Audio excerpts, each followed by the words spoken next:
Finally आप देख सकते हो मेरा Soni ZV-E10 Mark II receive हो चुका है। बहुत दिनों से मैं इसका इंतज़ार कर रहा था। मुझे इसे अमेज़न के वेयर हाउस से जाके लेना पड़ा। जब मैंने उनसे बात किया तो उन्होंने मुझे साफ मना कर दिया कि इसकी होम डिलीवरी नहीं हो सकती क्योंकि एक्सपेंसिव चीज़ है। तो वहाँ पे आपको चेकआउट करना पड़ता है, ओपन बॉक्स डिलीवरी लेनी पड़ती है और ये देखना पड़ता है कि आपका कैमरा वो डैमेज तो नहीं है और ये इंश्योर करना पड़ता है।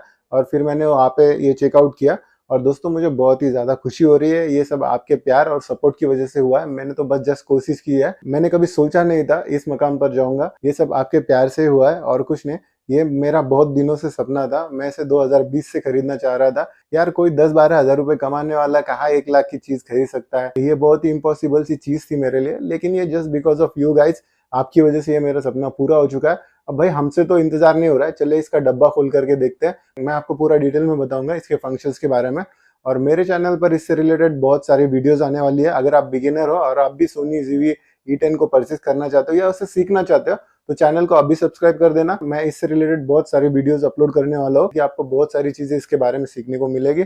और दोस्तों ये सब आपके प्यार से ही हुआ है। मैं फिर से आपको एक बात बताना चाहता हूँ, अगर कोई बंदा कंटेंट क्रिएटर बनना चाहता है और यूट्यूब से अपनी जर्नी को स्टार्ट करता है तो उसका सबसे पहला एम होता है कि यूट्यूब के माइलस्टोन को अचीव करना। और ये बहुत ही ज़्यादा मतलब डिफ़िकल्ट भी है, ईज़ी भी है, आसान है। वो डिपेंड करता है कि आप कितना डेडिकेटेड हो अपने एम के लिए, अपने पर्पस के लिए।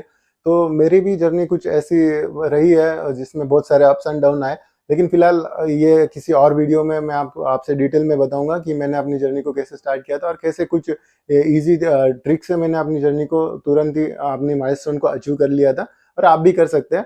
और दोस्तों मैं आपको इतना ही बताऊंगा, अगर आप YouTube स्टार्ट करना चाहते हैं तो प्लीज आइए YouTube स्टार्ट कीजिए। बहुत सारा पैसा है भाई, भर भर के पैसा है।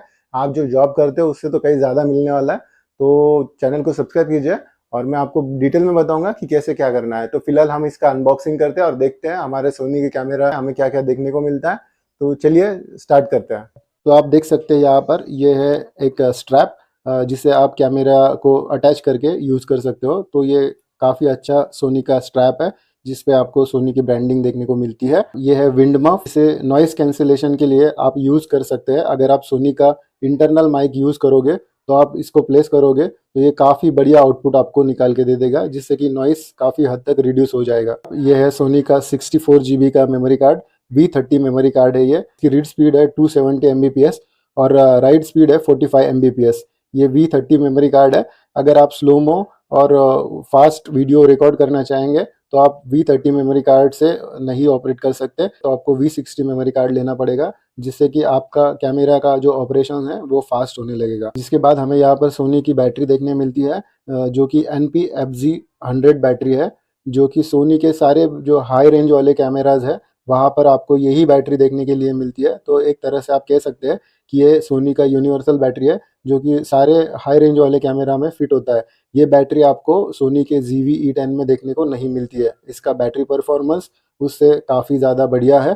तो ये एक काफ़ी इम्प्रूवमेंट वाली चीज़ यहाँ पर सोनी ने दी है। ये देख सकते हैं आप, यहाँ पर एक वारंटी कार्ड और मैनुअल्स दिए गए हैं सोनी के, तो इसे आप आराम से पढ़ सकते हैं। और वारंटी कार्ड को रजिस्टर कैसे करना है और इसका क्लेम हमें कैसे ले सकते हैं तो इसकी वीडियो मैं आपको अलग से बना के दिखाऊंगा। और हमें यहाँ पर सोनी का एक बैग देखने को मिलता है जो कि काफ़ी कॉम्पैक्ट है। इसकी बिल्ड क्वालिटी काफ़ी बढ़िया है, लेकिन ये बहुत ही कॉम्पैक्ट है, तो मैं तो इसे नहीं यूज़ करने वाला। तो फिलहाल इन सारी चीज़ों को साइड में रख देते हैं। तो ये है हमारी मेन चीज़, ये है सोनी का ZV-E10 Mark II। मैंने ये कैमरा किट लेंस के साथ खरीदा है, तो आपको किट लेंस अलग से नहीं मिलने वाला, ये आप बॉडी के साथ ही खरीद सकते हो।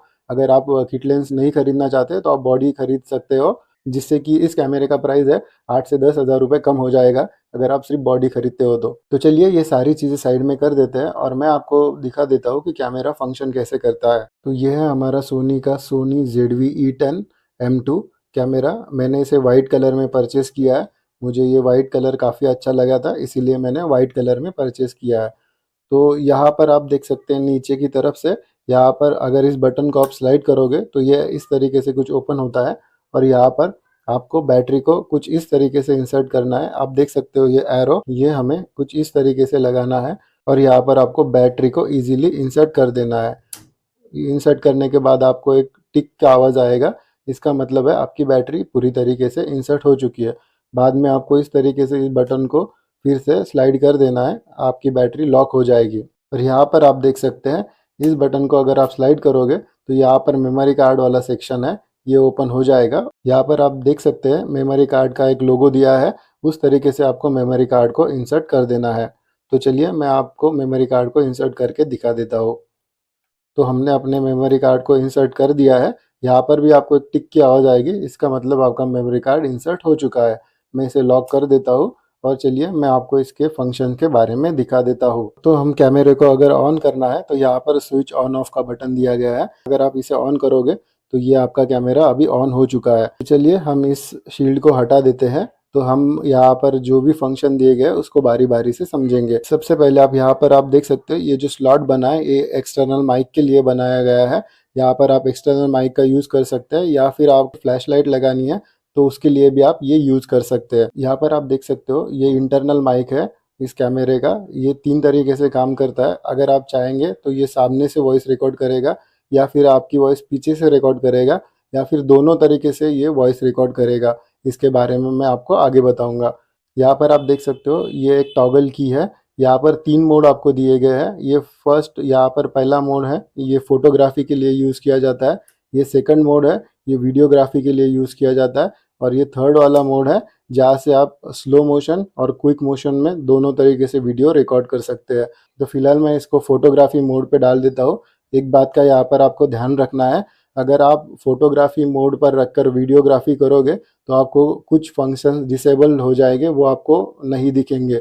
इसीलिए आपको ये सबसे ज़्यादा इम्पोर्टेंट बात है, ये ध्यान में रखना होगा कि अगर आपको वीडियोग्राफी करनी है टॉगल की को वीडियो पे सेट रखना है। अगर आपको फोटोग्राफी करनी है तो इसे फोटोग्राफी पे सेट रखना है जिससे कि फोटोग्राफी के सारे फंक्शंस आपके लिए इनेबल्ड हो जाए। फिर यहाँ पर आप देख सकते हो ये एक रेड बटन है जिससे कि आप वीडियो को रिकॉर्ड कर सकते हैं। अगर आप इसे प्रेस करोगे तो आपका वीडियो रिकॉर्ड होना स्टार्ट हो जाएगा। यहाँ पर आप देख सकते हो ये डिजिटल जूम का बटन है। अगर आप इसे इस तरीके से प्रेस करेंगे तो ये जूम इन और इस तरीके से प्रेस करेंगे तो जूम आउट हो जाएगा।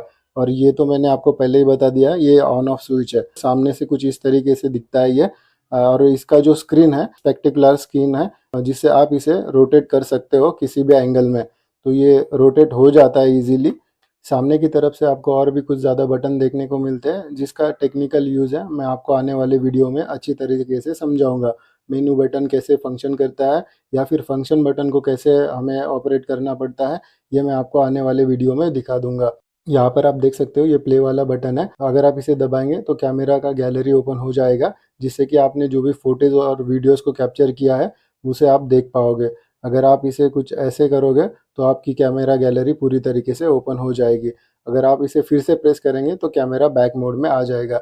यहाँ पर डिलीट वाला ऑप्शन है। गैलरी में जाकर अगर आप इसे डिलीट करेंगे तो यहाँ पर डिलीट वाला ऑप्शन शो होने लगेगा जिससे कि आपने जो इमेज और वीडियो रिकॉर्ड किया है उसे आप डिलीट कर सकते हैं। अगर आप यहाँ से बैक आना चाहते हैं तो आप इसे कैंसिल करेंगे, ये प्ले वाला बटन दबा देंगे तो ये बैक आ जाएगा। साइड में आप देख सकते हो यहाँ पर आपको 3 तरीके के स्लॉट दिखाई देंगे। जो पहला वाला स्लॉट है इसे अगर आप ओपन करेंगे तो यहाँ पर आपको 3.5 mm का जैक दिखने को मिलेगा जिससे कि अगर आप एक्सटर्नल माइक को कनेक्ट करना चाहते हैं तो यहाँ से आप एक्सटर्नल माइक को कनेक्ट कर सकते हैं और यहाँ पर माउंट कर सकते हैं।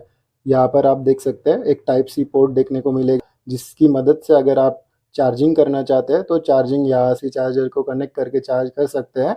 या फिर अगर आपको कुछ मल्टीमीडिया फाइल्स अपने कैमरा में या लैपटॉप में लेनी है या फ़ोन में लेनी है तो यहाँ से डायरेक्टली आप ले सकते हैं। और जो थर्ड वाला स्लॉट दिया गया है यहाँ पर आपको फिर से एक बार 3.5 mm जैक देखने को मिलेगा और यहाँ पर HDMI पोर्ट का ऑप्शन देखने को मिलेगा। अगर आप लाइव स्ट्रीमिंग करते हैं तो ये वाला ऑप्शन आपके लिए बहुत बेटर रहेगा। नीचे की तरफ से आप यहाँ पर देख सकते हैं यहाँ पर एक स्पीकर दिया गया है जो कि कैमरा का इंटरनल स्पीकर है। यहाँ पर आप देख सकते हैं ये ट्राइपॉड माउंट होल्डर है और यहाँ पर हम बैटरी को इंसर्ट कर सकते हैं। साइड में आप देख सकते हो यहाँ पर ग्रिपिंग दी गई है जिससे कि आप अपने कैमरा को कुछ इस तरीके से होल्ड कर सकते हैं। तो ये था कैमरा का एक ओवरव्यू। अपने चैनल को सब्सक्राइब नहीं किया है तो चैनल को एक बार ज़रूर सब्सक्राइब कर देना ताकि मैं आने वाली कुछ वीडियोस में कि मैन्युअली कैमरे को कैसे ऑपरेट करना है, ऑटो मोड में कैसे ऑपरेट करना है और हमें इस इंडोर और आउटडोर शूट कैसे करना है, कौन सी सेटिंग्स पर क्या इंडोर शूट करना है, कौन सी सेटिंग पर आउटडोर शूट करना है, ये सारे टेक्निकल मैं आपको बताऊँगा। चलिए, थैंक यू।